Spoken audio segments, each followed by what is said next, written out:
Good morning, Peter. So I guess the depreciation of the rand, something like 25% over the last 20 months, has contributed to this rise in tourism figures. Are people really conscious of the cost of their holidays when they travel?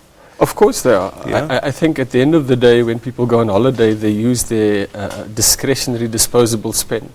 And I think over the last couple of years, certainly since 2008, most people, both locally and internationally, have seen their discretionary disposable spend kind of dwindle somewhat. And I think we have seen a tailing off in tourism numbers throughout the world. South Africa, surprisingly, has held up well for a whole range of reasons. I think we are still a wonderful destination. We may be far away from everything in Europe and North America, but I think people still come to South Africa because they perceive there to be value. Okay, so the rand is one issue. What else contributed to this movement towards us? The rand works in two ways. Yeah.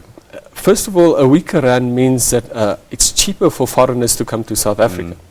But by the same token, it means it's more expensive for South Africans to go abroad. So we stay home? So we stay home. I think the tourism industry therefore benefits from those two dimensions. And I think we've seen a slight recovery in the world economy. So all of those factors, I think, certainly the rand on the one hand and the slight recovery in the global economy, have conspired positively to get us to think that we're on the cusp of this tourism boom. And we think there are wonderful opportunities for South African tour operators and people in the tourism industry, given this impending boom. But these opportunities must be tempered, because there's always this temptation, isn't it, to raise your prices when the volumes are there. It's interesting. I think at the end of the day, prices will rise for all a range of reasons, because costs have gone up. I think salaries and wages have gone up. Many businesses in the tourism industry are in relation to providing tourist accommodation. The cost of running tourist accommodation has gone up, rates and taxes, electricity and so on. So there will be inflationary adjustments to prices. However, one must warn ourselves, I guess, in the tourism industry to guard against perhaps overzealousness and possible greed, I guess, when it comes to hiking our prices, because they do have an adverse effect. They do impact on our ability to attract people in the long term.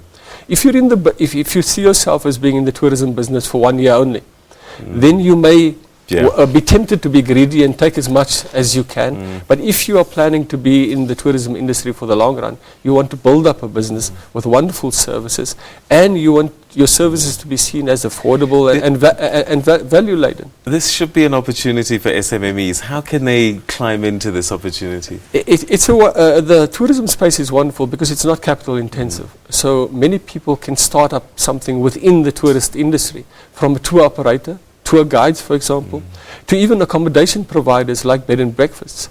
But having said that, I think a number of factors we will have to guard against a number of factors, because we saw with the World Cup in 2010 that a number of small businesses entered the tourism industry with this expectation that the boom associated with the World Cup would last forever. So you got to build your business on a viable basis, and it can't be driven by a single event. There has to be a long-term plan, where you derive great benefit from one event, but where you can actually build on that into the future. All right, Nazeem, we're going to have to leave it there, unfortunately, but thank you very much indeed for sharing your thoughts with us, and let's hope that our businesses in this sector take your advice and enjoy the boom, but calmly so. The capitalist market is wonderful. People should take advantage, I think. All right, thanks, Nazeem. Thank you, Peter. All right, let's take a look at your indicators now, starting with your